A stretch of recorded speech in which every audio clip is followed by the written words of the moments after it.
E aí, pessoal, teorias, professor de história de vocês, estamos de volta aí, né, para a gente dar continuidade ao que a gente já havia começado na semana passada. A gente já começou falando um pouco sobre o iluminismo, né, definindo um pouco o que foi esse movimento intelectual, né. Então, o iluminismo ele pode ser definido como um movimento intelectual que surge na Europa, né, entre o final do século XVII, né, e o século XVIII, né, um movimento que traz, né, que questionou o modelo social do antigo regime, né, questionava as arbitrariedades políticas, né, do absolutismo, criticou o modelo social, a estrutura social na qual a Europa, né, e aí principalmente aqui é importante destacar que o iluminismo ele tem uma forte presença na França, né, e aí vai marcar essa sociedade dividida em estados, em ordens sociais, né, aquelas ordens lá, o primeiro, o segundo, o terceiro estado. É um movimento, né, intelectual que questiona o modelo econômico então vigente, né, o mercantilismo, é, criticando a intervenção do Estado e trazendo novas concepções, né, de liberdade econômica. Então, o iluminismo ele tem mais ou menos essa definição, essas características. Foi um dos movimentos mais influentes, né, do século XVIII. Influenciou tanto revoluções na Europa, como é o caso da Revolução Francesa, e também na América, né, no caso da Revolução Americana, entre tantas outras questões que foram se desenvolvendo ao longo do século XVIII e XIX. E a gente vai ter uma presença fortíssima, né, do ideário iluminista. Então, hoje a gente vai dar continuidade a essa discussão, né, pensando um pouco os precursores do iluminismo, né, quem foram aqueles filósofos ali entre os séculos XVI, XVII, que suas obras contribuíram, né, de forma a possibilitar o desenvolvimento do iluminismo lá no século XVIII, certo? Então, aqui eu coloquei a imagem, né, de uma reunião aí, intelectual, e o lema do iluminismo, né, que era liberdade, igualdade e fraternidade. Né? Esse tema vai trazer essa ideia da liberdade, liberdade de pensamento, liberdade religiosa, né, liberdade política, a igualdade, principalmente a igualdade jurídica, a fraternidade, né, a percepção de uma sociedade, né, que busca, né, em conjunto ao seu desenvolvimento, tá? Então veja só, pessoal, aqui eu trouxe alguns filósofos, né, que são de grande importância para o desenvolvimento do iluminismo. Precursores, pessoal, né? Precursores são todos aqueles que contribuíram, né, de alguma forma, contribuíram para o desenvolvimento dessa corrente de pensamento. Então, esses precursores remontam à Revolução Científica do século XVII. Então, ali você vai ter pensadores ainda, né, que ainda não eram iluministas, mas já traziam, né, nas suas ideias alguns dos aspectos que caracterizariam o iluminismo lá do século XVIII.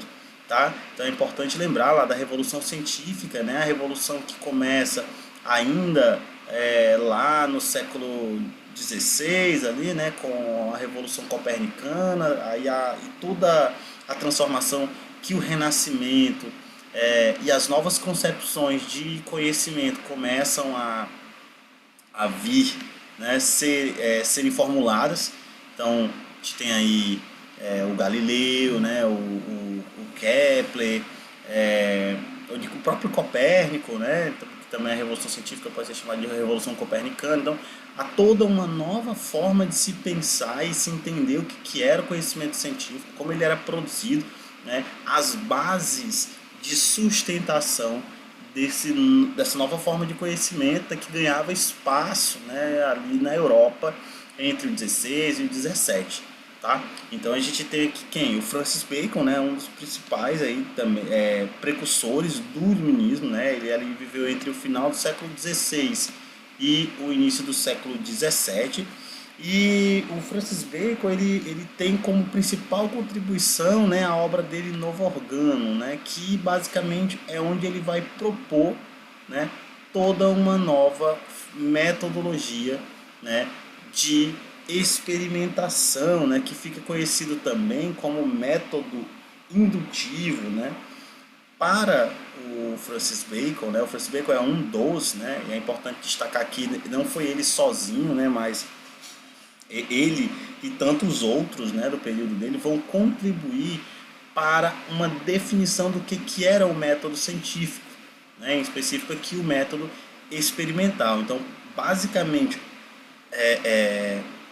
para o Francis Bacon, né, uma afirmação ela só poderia ser validada se, né, ela pudesse ser experienciada, né? Então, basicamente, as afirmações, as, as conclusões, elas deveriam partir, né, de uma base sólida, que é o experimento. E essa é uma característica, pessoal, que perpassa basicamente a maior parte das ciências ainda hoje, né? Então, basicamente, toda ciência ela vai passar pela questão da experiência, né? Então, basicamente, todo as ciências modernas, né? Elas necessariamente passam, né? Por essa metodologia, né? Então, na química, para se provar algo sobre uma determinada substância, é preciso a experiência, a biologia também, né, a física e as ciências de maneira geral. É preciso concluir, né, fundamentar aquelas conclusões, aqueles resultados a partir dessa experiência. Então, o método experimental ele chega, né, para se tornar, e aí o Francis Bacon é um dos que vai ser um dos precursores, né?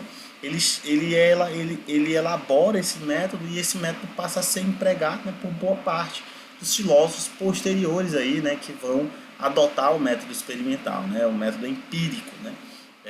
E aí, como eu falei, ainda hoje esse é um método, né, presente, né, em uma boa parte das ciências, tá? Então, como diria aí o Francis Bacon, né, saber é poder, né?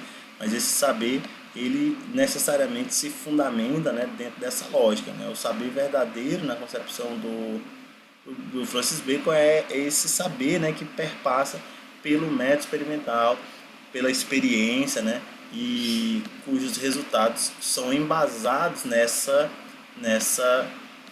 metodologia. Além dele, pessoal, tem o Descartes, né? Então a gente tem aqui basicamente quatro grandes precursores: Francis Bacon, René Descartes, Isaac Newton e o John Locke, né? Então seriam esses quatro. O René Descartes, pessoal, também, olha só, finalzinho do século XVI, século XVII, né?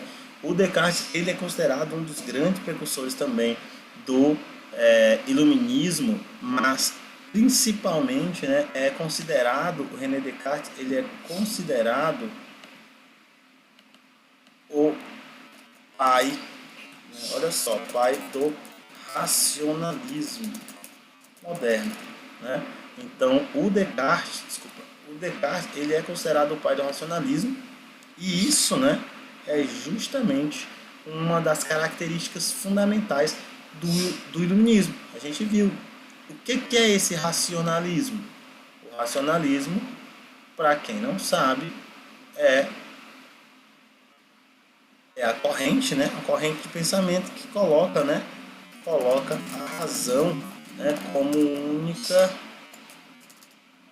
única fonte de verdade, né? Então a verdade ela é necessariamente, ela só será possível, né, dentro da perspectiva do racionalismo, se, né, atingida por meio da razão. Essa palavra é o que caracteriza o racionalismo, é o próprio nome, né? Racionalismo é essa corrente filosófica que vai valorizar a razão como única forma, né, única fonte segura de verdade. Então o Descartes ele é considerado um dos pais, né, do racionalismo moderno, principalmente após a publicação de uma das suas principais obras, né, que é o Discurso do Método, ou o Discurso sobre o Método, né?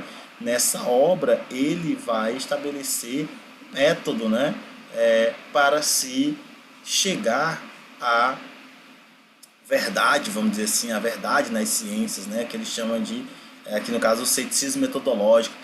Para o Descartes, ponto central, né, da investigação racional, pessoal, é a dúvida, né? Então, para o Descartes, né, o racionalismo, né, no caso aqui, o ponto central da investigação racional é a dúvida. Então, ele vai estabelecer todo um método, né, para que se produzissem verdades racionais que seriam aí, né, vamos dizer assim, firmes, né, seriam fundamentadas. É do Descartes aquela expressão conhecida, né, eu penso logo existo, né, cogito ergo sum, que quer dizer, na verdade, né, que está ligada a justamente essa noção de que só a dúvida pode levar, né, à verdade racional. Então, o Descartes ele vai lá no discurso do método, né, trazer uma série de questionamentos, ele coloca em questionamento tudo que existe, né, então ele coloca basicamente tudo na dúvida, ele joga a dúvida em tudo, e aí ele chega a essa conclusão: ora, se não posso, se duvido de tudo, né, e duvido da minha própria existência, né, duvido da existência, duvido das coisas, duvido do que sei, como posso então afirmar, né, qualquer coisa, né? Como posso afirmar qualquer coisa se duvido de tudo? E aí ele chega a essa conclusão, né, de que, ora, se eu duvido de tudo, ainda que todas as coisas das quais eu duvido não existam, a minha dúvida sobre essas coisas, ela existe, né? Ora, mesmo que as coisas sobre as quais eu duvido não existam, a minha dúvida, ela existe, tá? Então, se a dúvida existe, né, logo eu também existo, né? Eu também existo, porque para que a dúvida, nesse caso, né, a minha dúvida exista, é preciso que eu exista. Então é justamente por isso que ele coloca isso, né? Então, se eu duvido, né, se eu penso, então existo. Porque ainda que todas as coisas sobre as quais eu duvido não existam, a dúvida sobre essas coisas, ela existe. E se essa dúvida sobre as coisas existe, eu existo, pois sou eu que duvido, né? Então, essa, segundo Descartes, seria a primeira verdade racional, né? Uma verdade que não há dúvida sobre quanto a ela, né? Já que ela pode ser provada de forma racional.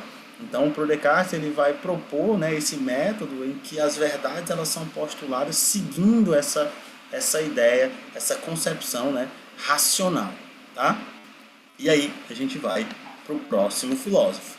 Tá? A gente tem Isaac Newton, pessoal. O Newton, provavelmente vocês já ouviram falar, né? O Éricles aí talvez já tenha comentado para vocês, vocês estão aí no 8º ano, já devem ter ouvido falar do Isaac Newton, né? E eu, inclusive, comentei alguma coisa sobre o Isaac Newton no ano passado, quando a gente estava falando de revolução científica na disciplina de filosofia.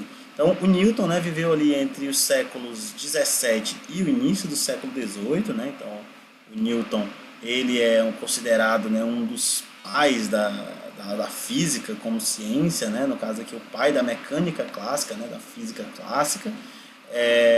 E o Newton ele vai trazer justamente, né, essa noção de que a natureza, uma das grandes contribuições do Newton, pessoal, é a ideia, né, a percepção de que a natureza é regida por leis racionais.